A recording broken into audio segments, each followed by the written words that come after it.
Hello everyone, क्या हाल चाल है। मैं मनदीप कुमार स्वागत करता हूँ आपका इस चैनल पर। और आज से हम क्लास 10th का चैप्टर नंबर फर्स्ट शुरू करने जा रहे हैं और कुछ दिन इसी को कंटिन्यू करेंगे। नाम है रियल नंबर। ये बिहार बोर्ड के स्टूडेंट के लिए है, तो वो लोग लगातार कर सकते हैं यहाँ से। और रियल नंबर क्या होता है उसके बारे में हम लोग बात करेंगे, जिसको हिंदी में वास्तविक संख्या बोलते हैं हम लोग। वास्तविक संख्याएं क्या होती है उसके बारे में हम लोग शुरू करने वाले हैं। तो उससे पहले जो कुछ पिछली कक्षाएं की यादें हैं वो उसको ताज़ा करेंगे और उसके बारे में जानेंगे। बस एक क्विक रिवीजन 5 मिनट का, उसके बाद हम लोग आगे बढ़ेंगे। तो जो सबसे पहला पॉइंट है वो है रियल नंबर। रियल नंबर क्या होता है सबको, सॉरी सॉरी, रियल नंबर नहीं, नेचुरल नंबर। सबको पता है नेचुरल नंबर क्या होता है, पहले से आप लोग पढ़ के आ चुके हो, 5 6 7 से पढ़ के आते हो। तो नेचुरल नंबर नाम से ही पता चल रहा है प्राकृतिक संख्या है, जो सबसे पहले खोज की गया होगा, जो प्राकृतिक में आया होगा, प्रकृति में आया होगा, और आदि मानव के लोग जो जिसको किए होंगे। इसका एक सिंपल डिफिनीशन है कि वे संख्याएं जिनका उपयोग हम रोजमर्रा में गिनती के लिए करते हैं। तो गिनती वाली संख्याओं को हम क्या बोलते हैं, प्राकृतिक संख्या। गिनती कहाँ से शुरू करते हैं, अगर हम गिनती शुरू करें तो कहाँ से शुरू करते हैं, एक से शुरू करते हैं, दो, तीन, चार, पाँच, छ, और ये जाते रहता है कहाँ तक, अनंत तक, इंफिनिटी तक। इसका कोई सीमा नहीं है। यानी सबसे बड़ा प्राकृतिक संख्या क्या होगा, हमको नहीं पता। सबसे बड़ा नेचुरल नंबर क्या होगा, नहीं पता। लेकिन सबसे छोटा क्या होगा, बताइए। सबसे छोटा होगा वन। ठीक है, वन जो होगा वो सबसे छोटा प्राकृतिक संख्या होगा, नेचुरल नंबर होगा। आगे चलते हैं, दूसरा जो पॉइंट है वो है होल नंबर। होल नंबर क्या होता है, पूर्ण संख्या है। भाई पूर्ण संख्या जब पूरा हो गया, अब मान लो कि गिनती हो रही है, ठीक है। एक से तुम्हारे पास है, पांच से उसके पास है, आए कोई राम बाबू, उनके पास कोई सेब ही नहीं था, तो उसको कैसे करते हैं। तो फिर मैथमेटिशियन लोग सोचे कि यार जो इसके पास कुछ नहीं है उसको तो भी कुछ दिया जाए। तो जो आर्यभट्ट साहब थे वो जीरो की खोज किए थे, और जीरो और प्राकृतिक संख्या दोनों को मिलाकर क्या पूरा बन गया, होल नंबर बन गया। तो पूर्ण संख्या वह संख्या है जिनमें जीरो और सभी प्राकृतिक संख्याएं शामिल होती है। ये कहाँ से शुरू होता है, ये शुरू होता है जीरो से, वन, टू, थ्री, और कहाँ तक कोई सीमा नहीं है। सबसे बड़ी पूर्ण संख्या हम नहीं बता सकते हैं, ठीक है। सबसे बड़ी पूर्ण संख्या जो है वो हम नहीं बता सकते हैं। तो ये बात हो गया। आगे चलते हैं। अब आता है इंटीजर। इंटीजर क्या होता है, इंटीजर यानी पूर्णांक। तो भाई अब मान लो किसी से 5 रुपए उधार लिया हो, तो उसको कैसे लिखते हैं, 5 रुपए उधार जो लिए हैं उसको हम कैसे लिखेंगे, नहीं पता था उस समय। वो लिखने के लिए कि भाई अगर कोई उधार में हो तो उसको कैसे लिखेंगे, निगेटिव का बात हो, निगेटिव आया, निगेटिव नंबर आए। तो जब ऋणात्मक नंबर आए तो फिर धनात्मक, ऋणात्मक और शून्य तीनों को मिलाकर क्या बोल दिया गया, पूर्णांक बोल दिया। तीनों को मिलाकर क्या बोल दिया गया, पूर्णांक बोल दिया गया। और तब जाकर ये धनात्मक, ऋणात्मक और शून्य सभी मिलकर क्या होगा, पूर्णांक होगा। तो ये कहाँ से शुरू होंगे, शुरू भी और अंत भी नहीं पता हमको, सही बता रहे हैं, नहीं पता। क्योंकि अगर जीरो राइट साइड चलेंगे, पॉजिटिव चलेंगे, 1 2 3, और अनंत तक लेफ्ट साइड चलेंगे तो निगेटिव, -1, -2, -3। और ये तो पता है ना कि जैसे आप जितना लेफ्ट साइड जा रहे हो उतना छोटा होते जा रहा है। ये तो आपको पता है ना कि -4 जो है वो -2 से छोटा है। सॉरी, बड़ा मैंने दिया, साइन बड़ा कर देती हूँ, छोटा है। -4 जो है, -4 जो है वो छोटा है -2 से, ये तो पता है। -225 और -2 बोल दिया तो ये तो नहीं कि 225 बड़ा हो जाएगा, नहीं, -2 बड़ा है। आप खुद बोलोगे ना, खुद सोच लो। आप एक आदमी से 225 रुपया उधार लिया है, कोई आदमी 2 रुपया उधार लिया है, तो वो ज्यादा बड़ा है अभी आपसे, अभी अमीर वो ज्यादा है क्योंकि उसके पास सिर्फ 2 रुपया का उधार है, आपके पास 225 रुपया का उधार है। समझ में आ गया। अब ये रेशनल नंबर आता है आगे। अब धीरे धीरे क्या हो गया ना कि सब जुड़ते गए। फिर आगे आया rational number.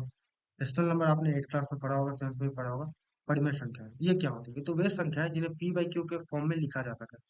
P by Q के फॉर्म में लिखा जा सके, जहाँ पर पी और क्यू क्या होता है, पूर्णांक होते हैं, और क्यू जो होता है वो शून्य नहीं होना चाहिए।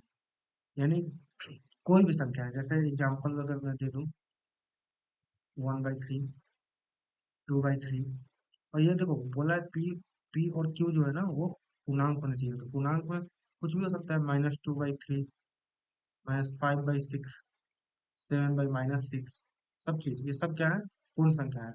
बहुत लोगों का कंफ्यूजन होता है कि क्या सब क्या है, परिमेय संख्या है। बहुत लोगों का कंफ्यूजन होता है कि टू क्या है, टू परिमेय संख्या है। हाँ है, टू को 2/1 लिख सकते हैं। वन तो किसी के डिनोमिनेटर में लिख सकते हो ना, थ्री, 3/1 लिख सकते हैं। ये सब क्या है, परिमेय संख्या है। परिमेय संख्या के अंदर क्या क्या आ गया, पूरे, पूरा नेचुरल नंबर आ गया, पूरा होल नंबर आ गया, पूरा इंटीजर्स आ गया। ठीक है। फिर आता है इरेशनल नंबर। ये आपने पिछले साल 9th क्लास में पढ़ा होगा कि जिन्हें p/q के रूप में नहीं लिखा जा सके। अभी इसके बारे में मैं ज्यादा बोलूंगा नहीं, एक दो लेक्चर के बाद अच्छा से विश्लेषण होगा। पर अभी ये किया जा सकता है कि जिसको p/q के रूप में नहीं लिखा जा सकता है, जैसे आपने रूट 3 पढ़ा होगा, रूट 2 पढ़ा होगा, रूट 5 -√2, ये सब जो है वो क्या है, रूट 7, ये सब अपरिमेय संख्या है, इरेशनल नंबर है, क्योंकि इसको p/q के रूप में नहीं लिखा जा सकता है। ठीक है। तो अगर नंबर के बारे में बात करो तो देखो, सबसे पहले आया नेचुरल नंबर, सबसे पहले आया नेचुरल नंबर। ठीक है, मान लो ये नेचुरल नंबर कहा गया। तो फिर होल नंबर आया जीरो के साथ। तो होल नंबर जो है ना वो, उसका एक अलग से एरिया बना, लेकिन उसके एरिया में पूरा नेचुरल नंबर भी आएगा, तो नेचुरल नंबर वाला भी एरिया वो होल नंबर ले लेगा। फिर आया इंटीजर, फिर इंटीजर्स आया, पूर्णांक, वो होल नंबर का भी एरिया ले सकता है। फिर आ गया रेशनल नंबर, रेशनल नंबर पूरा इंटीजर का भी एरिया ले सकता है, रेशनल नंबर ये पूरा इंटीजर का भी एरिया ले सकता है। तो इस तरह से आया, और इरेशनल नंबर अलग आ गया। अब इन सबको मिलाकर, ये सब नंबर लाइन पर दर्शा सकते हो, इन सबको मिलाकर जो हमारा चैप्टर है वो रियल नंबर बनता है। यानी अगर हम बात करें कि रियल नंबर क्या है, तो ये तो यहाँ पर है, पर अगर मैं थोड़ा सा अच्छे से बताऊं, तो अगर रियल नंबर के बारे में बात करते हैं, ठीक है, रियल नंबर के बारे में बात करते हैं, यानी वास्तविक संख्या, वास्तविक वास्तविक संख्या। इसमें क्या आ गया ना कि इसमें सारा आ गया, पूरा रेशनल नंबर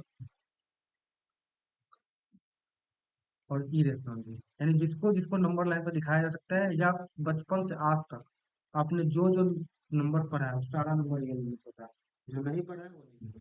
आगे होता है कुछ कुछ जो होता है वो होता है, पर ये हम नहीं पढ़े। अब रेशनल नंबर में सारे आ जाते हैं ना, अगर बात करो तो रेशनल नंबर क्या क्या आ जाते हैं, इंटीजर्स भी आ जाते हैं, इंटीजर्स में होल नंबर और नेचुरल नंबर आ जाता है। तो इस तरह से काम चलती है।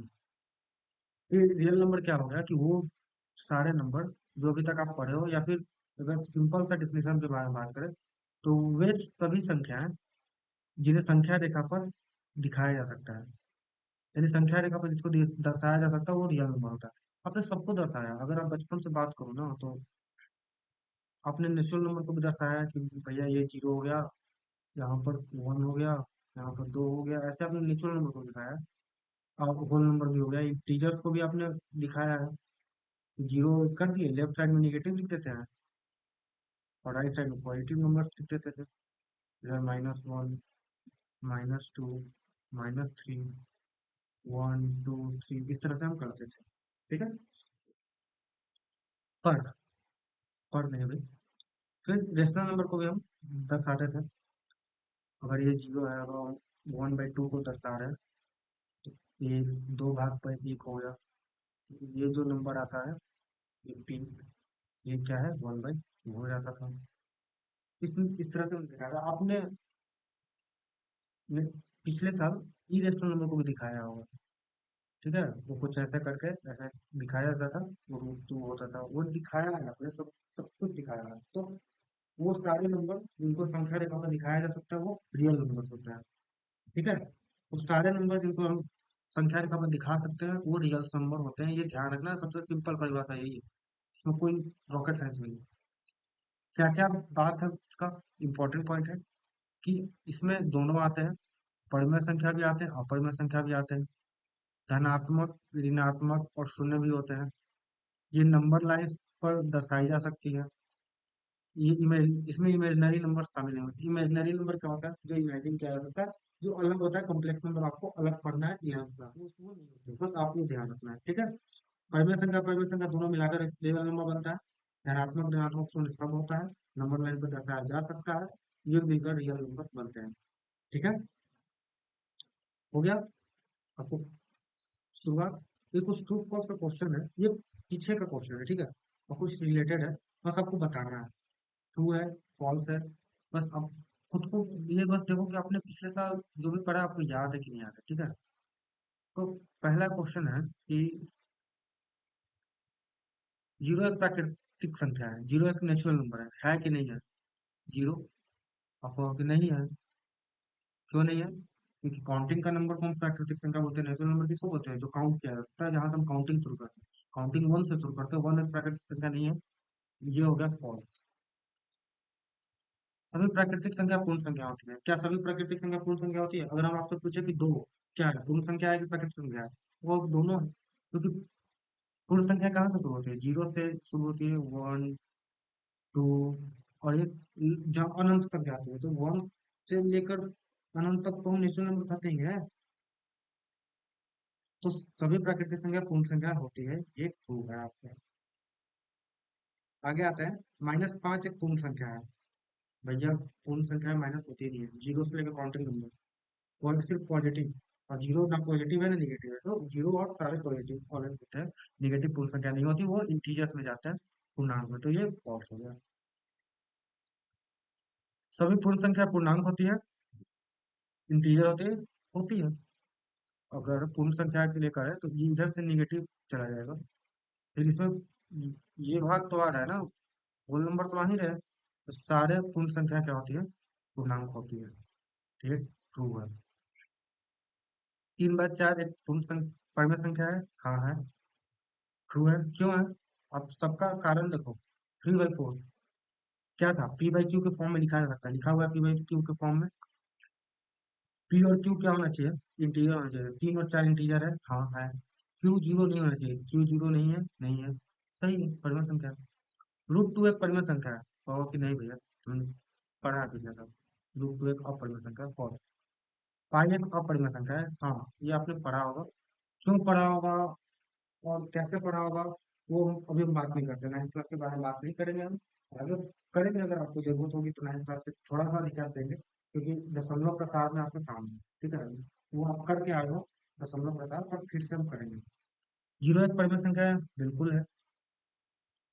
बहुत बच्चों को कंफ्यूजन होता है कि जीरो कैसे परिमेय संख्या, भाई जीरो है, ठीक है, 0/1 लिख सकते हो, उसका जीरो ही मान होता है, जीरो एक परिमेय संख्या। सभी पूर्णांक परिमेय संख्या होती है, बिल्कुल होती है। 0.05 एक अपरिमेय संख्या है, नहीं है, क्यों नहीं है? 0.5 जो है उसको आप क्या लिख सकते हो, 5/10 लिख सकते हो, यानी 1/2 आएगा। 1/2 तो एक परिमेय संख्या है, तो ये पी बाई क्यू के फॉर्म में लिखा जा रहा है, तो वो परिमेय संख्या होगा। पी बाई क्यू के फॉर्म में जो नहीं लिखा जाता वो अपरिमेय संख्या होती है, ये फॉल्स स्टेटमेंट है, this is your false statement. सभी अपरिमेय संख्या वास्तविक संख्या होती है, अभी मैंने बताया है, अभी मैंने बताया, वास्तविक संख्या वो सभी संख्या है जिनको संख्या रेखा पर दिखाया जा सकता है, और वास्तविक संख्या में मैंने बता दिया कि भाई दोनों आते हैं, ठीक है, वास्तविक संख्या में क्या होता है, दोनों आते हैं, रेशनल नंबर भी आते हैं और इरेशनल नंबर भी आते हैं, ठीक है, इरेशनल नंबर भी आते हैं। ये तो समझ में आ रहा होगा ना, रेशनल यानी परिमेय संख्या,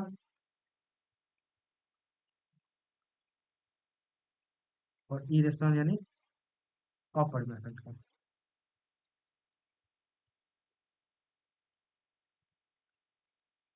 चलिए, तो रियल नंबर में दोनों आते हैं, तो आपसे क्या क्वेश्चन पूछा था, सभी अपरिमेय संख्या वास्तविक संख्या होती है, तो ट्रू है, बिल्कुल सही।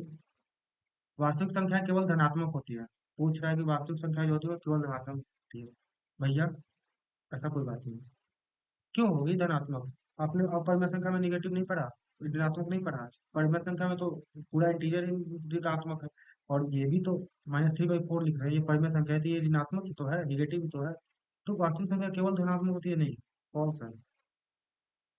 -3 एक वास्तविक संख्या है भाई? क्यों नहीं होगी? ट्रू है। ये है, ये पता नहीं क्या लिखा हुआ, ठीक है, पता नहीं क्या लिखा हुआ, इसको छोड़ देते हैं। तो ये ट्रू फॉल्स है, ये आसान क्वेश्चन है, आप फिर अपना तरफ से देख सकते हैं। आगे आते हैं। आपका जो पहला टॉपिक, मतलब आपने देखिए आपके पढ़ो को वास्तविक संख्या में परिभाषा के बाद सबसे पहला टॉपिक आता है, वो है यूक्लिड डिवीजन लेमा, यानी यूक्लिड का विभाजन लेमा। आपके किताब में इसको यूक्लिड का भाग लेमा भी बोलते हैं, ठीक है। भाग लेमा जो हिंदी मीडियम के स्टूडेंट है बिहार बोर्ड के लिए, और जो इंग्लिश मीडियम के स्टूडेंट है बिहार बोर्ड के लिए, उनके लिए यूक्लिड डिवीजन लेमा है, ठीक है। ये इंग्लिश हिंदी मैंने नहीं रखा भाई, आप बस क्या करना है, आपको थोड़ा सा ट्रांसलेशन याद रखना है, बाकी सारा चीज हो जाएगा। ये यूक्लिड साहब एक मैथमेटिशियन था, ठीक है। उन्होंने क्या किया कि बैठे बैठे कुछ कर रहे हैं तो उनको कुछ काम मिल नहीं रहा था, तो डिवाइड कर रहे थे, दो दो संख्याओं को आपस में डिवाइड कर रहे थे। तो डिवाइड करते करते उनको कुछ नजर आया, जबकि आप ये रूल पढ़ चुके हो, बचपन से पढ़ चुके हो, पर फिर भी कहें कि यार, अरे यार, किसी भी दो पूर्णांक को, ये जो लिखा हुआ है, किसी भी दो पूर्णांक ए और बी को हम ए बराबर बी क्यू प्लस आर लिख सकते हैं, जहां पर आर जो होगा वो जीरो से जीरो के बराबर या जीरो से बड़ा होगा, या और बी से छोटा होगा। आप कहेंगे ये है क्या भैया, कि ए बराबर बी क्यू प्लस आर और बी जीरो नहीं दिया हुआ है, ये सब है क्या? ये कुछ नहीं है, दो नंबरों का डिवीजन है। अब कोई भी दो नंबर ले लो, देखो, अब कोई भी दो नंबर, ठीक है। यहाँ पर मैंने ले लिया ए बराबर 25, बी बराबर 4। अब डिवाइड करने आता है लॉन्ग डिवीजन से? बिल्कुल आता है। 4 छक 24, 6 बार में गया, सब्ट्रैक्ट किए, 1 आया, ये गया। अब 25 को कैसे लिख सकते हैं? 25 बराबर क्या लिख सकते हैं? 4 गुने 6 प्लस 1 लिख सकते हैं। 4 गुने 6 प्लस 1, आप लोग अरे यार, यहाँ लिख तो सकते हैं, बिल्कुल लिख सकते हैं। तो यही तो है भाई, यही तो है। ये क्या है? यही तो है। ए बराबर, हमने ए किसको 25 माना था? ए बराबर बी क्यू प्लस आर। यहाँ क्यू क्या है? क्वेश्चन है। आर क्या है? रिमाइंडर। यानी अगर आपको कोई भी दो पूर्णांक दे रहा है तो क्या बोल रहा है? भाई बस इतना बोल रहा है कि जो ए है वो डिविडेंट है, बी जो है वो डिवाइजर है, डिवाइजर, समझ में आता है ना? डिवाइजर जिससे डिवाइड करें, भाजक, डिवाइजर है। और क्यू जो है वो कोसेंट है, और आर जो है वो रिमाइंडर है। इस तरह से ये है। तुमको हिंदी में समझना है भाई, ये क्या है? भाज्य है, यानी जिसको डिवाइड करना है। बी है भाजक, जिससे डिवाइड करना है। क्यू जो शेषफल आया, और आर जो रिमाइंडर, यानी क्यू जो भागफल आया और आर जो शेषफल आया। ये है। क्यू और कुछ नहीं है, बस यूक्लिड जैसा बैठे बैठे कुछ कर नहीं रहे, तो कुछ काम नहीं मिल रहा, तो बस दे दी। अब आपको पता है, क्या पता है कौन सी चीज? कि रिमाइंडर जो है ना, रिमाइंडर, ये आर, वो कभी 4 से बड़ा हो नहीं सकता है। 4 से बड़ा हो जाएगा तो और डिवाइड लग जाएगा, तो हमेशा हमको पता है कि 4 से छोटा रहेगा। और अगर पूर्णतः डिवाइड डिवाइड कर दे रहा है, पूरा पूरा काट दे रहा है, विभाजित कर दे रहा है, रिमाइंडर क्या बचता है? जीरो। जैसे फॉर एग्जाम्पल लेते हैं हम, ये क्वेश्चन है यही, फॉर एग्जाम्पल जैसे आप कर लीजिए 36 को, मतलब ए बराबर, मैं 36 कर ले रहा हूँ, बी बराबर 6 करना। 6 से 36 को डिवाइड करूंगा, 6 बार में जाएगा, 36, जीरो आएगा, जीरो, क्योंकि हाँ आएगा। तो आप 36 को क्या लिख सकते हो? 6 × 6 प्लस 0। तो आप देख लो यहाँ पर, क्यू बराबर 6 आ रहा है, आर बराबर 0 आ रहा है, तो आर कभी हो नहीं सकता ना, तो आर जो होगा या तो बी से छोटा होगा, या जीरो से बड़ा, या जीरो के बराबर। यही आर का कंडीशन है, और इसीलिए कंडीशन है और बी क्यों जीरो नहीं हो सकता इसलिए बोल रहा हूं। आपने कभी जीरो से डिवाइड करते हुए देखा है? तो कि नहीं, हम लोग तो इसको इनफाइनाइट मान लेते हैं या फिर नॉट डिफाइंड बोल देते हैं कि भाई परिभाषित नहीं किया जा सकता, ये नहीं हो सकता। नॉट डिफाइंड ये मैथ में नहीं किया जाता है। जीरो से डिवीजन इज नॉट एप्लीकेबल। तो जीरो से डिवाइड होता नहीं है, तो 5/0 जो हो नहीं सकता, जीरो से डिवाइड कर ही नहीं सकते, तो बी के जगह जीरो कैसे आ सकता है? जीरो से आप 5 में डिवाइड थोड़ी करोगे, जीरो से 5 में डिवाइड करेंगे तो ये गलत है, तो जो बी होगा वो जीरो होगा ही नहीं। समझ में आया बी क्यों नहीं जीरो? बस यही है यूक्लिड का भाग लेना जो है, मेरे पास यही है। तो किसी भी दो पूर्णांक ए और बी को हम क्या लिख सकते हैं? ए बराबर बी क्यू प्लस आर के रूप में लिख सकते हैं। यहाँ पर आर जो होना चाहिए वो जीरो से बड़ा और बराबर और बी से छोटा होना चाहिए। यूक्लिड का डिवीजन लेना यही करता है। इसमें कुछ एप्लीकेशन है। एक एप्लीकेशन तो एचसीएफ निकालना है, और ये कुछ एप्लीकेशन है। मैं एक क्वेश्चन करा देता हूँ और एचसीएफ वाले क्वेश्चन कराकर फिर अगले सेशन में हम लोग अच्छे अच्छे क्वेश्चन इसमें करेंगे। तो क्या बोल रहा है, थोड़ा क्वेश्चन पढ़िए कि सिद्ध कीजिए कि हर धनात्मक सम संख्या का रूप 2q होता है, तथा हर धनात्मक विषम संख्या का रूप जो होता है वो 2q+1 होता है, जहां पर q एक पूर्णांक है। ठीक है, कैसे सिद्ध करेंगे? ये क्वेश्चन आ सकता है, बोर्ड में आता भी है कभी कभी।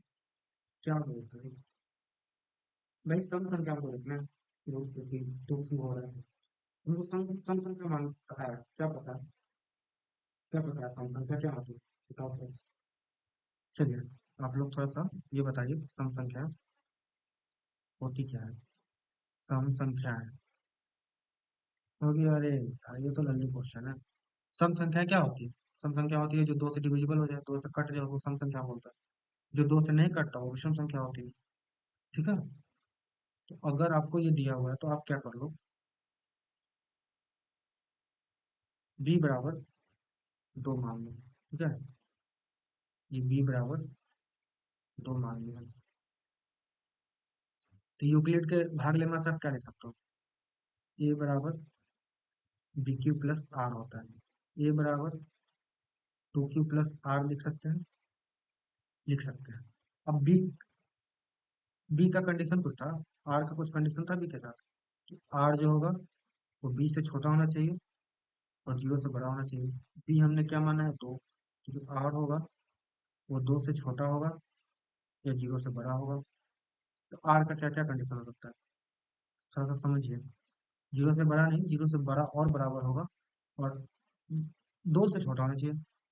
तो आर बराबर क्या क्या हो सकता है? तो आपको कि एक जीरो के बराबर है तो जीरो हो सकता है, जीरो से बराबर एक हो सकता है, दो हो सकता है, नहीं हो सकता, क्योंकि दो से छोटा बोल रहा है, तो दो से छोटा बस एक ही तक, तो जीरो और एक हो सकता है आठ के बराबर। तो पहला केस क्या बन रहा है? अगर पहला केस बोले, पहला केस क्या बन रहा है? ए बराबर 2q+0, यानी ए बराबर 2q हो रहा है। क्लियर है? और 2q क्या होता है? जब एक सम संख्या होती है तो हम लिख देंगे कि एक सम संख्या है। और केस टू में देख रहे हैं, ए बराबर 2q+1 होता है, और ये क्या होती है? विषम संख्या होती है। अगर क्योंकि सम संख्या में एक अगर ऐड करेंगे सम संख्या तो विषम संख्या ही होती है। इस तरह से आप इसको प्रूव कर सकते हैं। एक और मेथड है जो हम अगले सेशन में डिस्कस भी करेंगे इसके बारे में। ठीक है, ये हो गया। एक तो क्वेश्चन है, इसको हम अच्छे से करेंगे। अभी हम आगे चल रहे हैं। आगे वाला टॉपिक जो है वो एक बहुत सारा टॉपिक है। एसक्यूएल क्या होता है? मार्शल, कभी पढ़ा है मार्शल? ये भैया सुने तो हैं, मार्शल। इसको हाईएस्ट कॉमन फैक्टर बोला जाता है एचसीएफ को। अगर हिंदी में बात करें तो बोला जाता है महत्तम समापवर्तक, महत्तम समापवर्तक बोला जाता है। ठीक है, ये लिखा हुआ है नीचे। तो क्या होता है कि एचसीएफ वह सबसे बड़ी संख्या होती है जिसको दिए गए संख्याओं को पूरी तरह विभाजित करती है। ठीक है, क्या बोल रहा है कि वे संख्या, वो बड़ी संख्या जो जो दिया हुआ संख्या है उसको पूरा तरह से विभाजित करती है।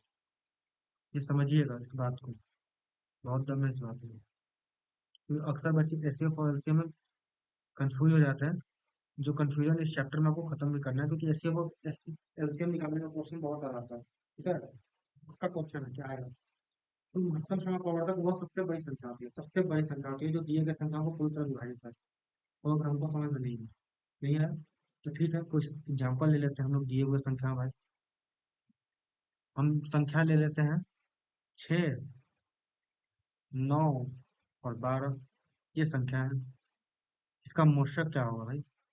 इसका मोशक क्या होगा, यानी एचसीएफ क्या होगा? अब कौन सी यार बोल रहा है कि वो सबसे बड़ी संख्या जो तीनों को दिया हुआ संख्या को विभाजित करें, यानी तीनों को विभाजित करना चाहिए। हम तीनों का फैक्टर देख लेते हैं। 6 का फैक्टर क्या होगा? 6 किस किस से डिविजिबल होता है? क्योंकि एक से तो होता है, सब लोग होता है। 2 से भी होता है, 3 से भी होता है, और 6 से होता है। 9 किस किस से डिविजिबल होता है? तो कहो कि 1 से होता है, 3 से होता है, और 9 से होता है। 12 किस किस से होता है? 1 से होता है, 2 से होता है, 3 से होता है, 4 से होता है, 6 से होता है, और 12 से होता है। यही फैक्टर है। हम मैंने फैक्टर लिखा है, ठीक है, सबका गुणनखंड लिखा है। क्या होता है, किस किस से डिविजिबल है, यानी किस किस के पहाड़ा में 6 आता है, किसके पहाड़ा में 9 आता है, और किसके पहाड़ा में 12 आता है। मैंने बस ये लिखा है, पहले तो बता रहा हूँ, मैंने बस ये लिखा है। मैंने 12 और 9, 6 का पहाड़ा नहीं लिखा। किसके किसके पहाड़ा में 6, 9 और 12 आते हैं, मैंने वो लिखा है। ठीक है, आपको मक्सद निकालने का तरीका पता होगा। फैक्टराइजेशन मेथड से भी निकलता है, बट हम लोग अभी यूक्लिड के लिए जाने वाले हैं, इसलिए मैं उसमें एग्जाम्पल देकर मक्सद को बताना चाह रहा हूँ। तो ये हो गया। अब थोड़ा सा बात करूँ इसमें। वो संख्या आप देखो जिससे तीनों भी डिविजिबल हो, तीनों को डिवाइड कर रहा है। अगर तीनों को डिवाइड कर रहा है तो तीनों में होना चाहिए। आपको एक तो एक मिल रहा है। अगर हम अच्छे से देखें तो एक जो है, क्या मिल रहा है? एक मिल रहा है। और कोई मिल रहा है? और भी एक 3 मिल रहा है। और कोई मिल रहा है? और कि नहीं मिल रहा। और कोई नहीं मिल रहा। नहीं मिल रहा। तो बस यही होगा इशू। भाषा क्या होगा? 1 गुना 3, यानी 3। 3 ही वो सबसे बड़ी संख्या है जिस, और चूंकि बड़ी संख्या पूछा है तो वैसे भी 3 ही होगा। ठीक है, ये एक का कोई वैल्यू है नहीं, तो इसमें से जो सबसे बड़ी कॉमन आ गई तो एक को हटा ही दीजिए। मशा क्या आ गया? 3 आ गया, जो सबसे बड़ी कॉमन फैक्टर होगा। आपको यहाँ दिख रहा है हाईएस्ट कॉमन फैक्टर, तो कॉमन फैक्टर सबसे बड़ा कौन है? 3 है, तो 3 मशा होगा। इतना आपको पता होगा, पिछले साल भी आपने इससे छोटे क्लासेस में आपने पढ़ा होगा मशा। एक और एग्जाम्पल दिया जाए मशा को।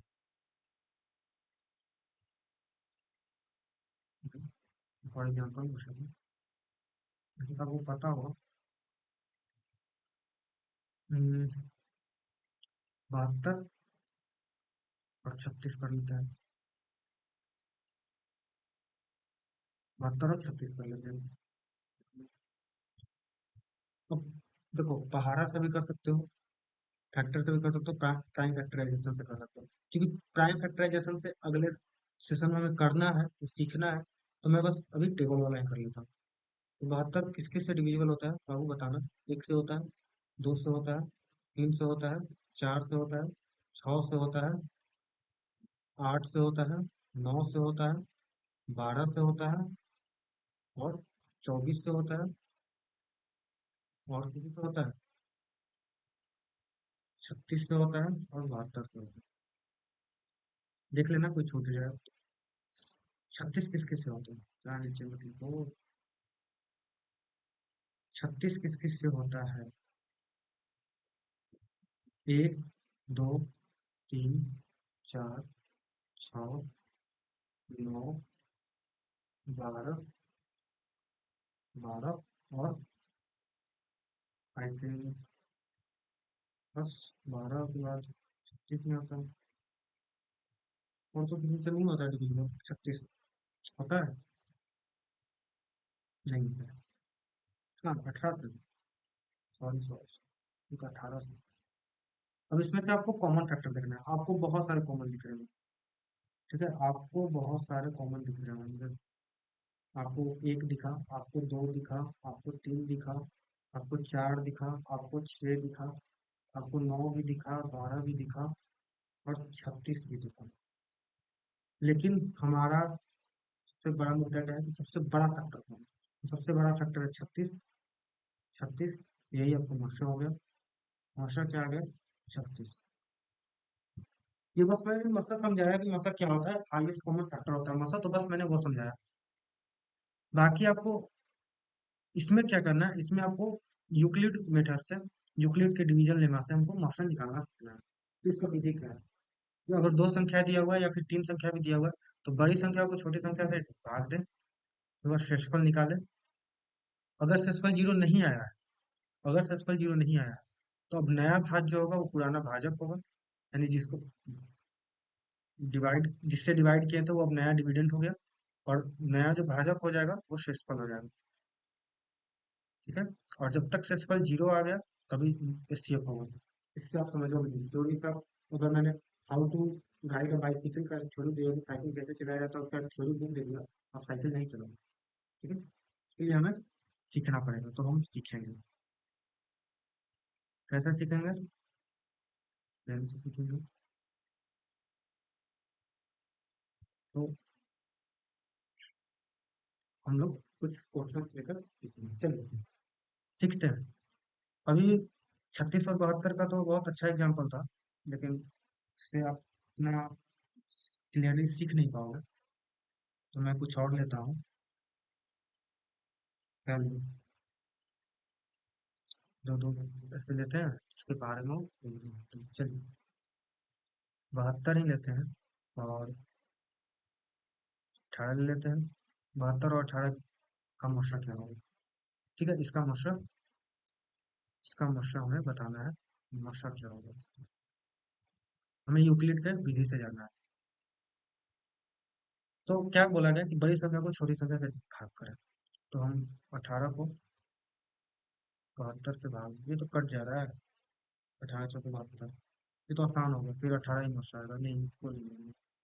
बस सिखाने के लिए चूंकि ये डायरेक्ट कट जा रहा है, तो नहीं लेते इसको, 14 लेते हैं।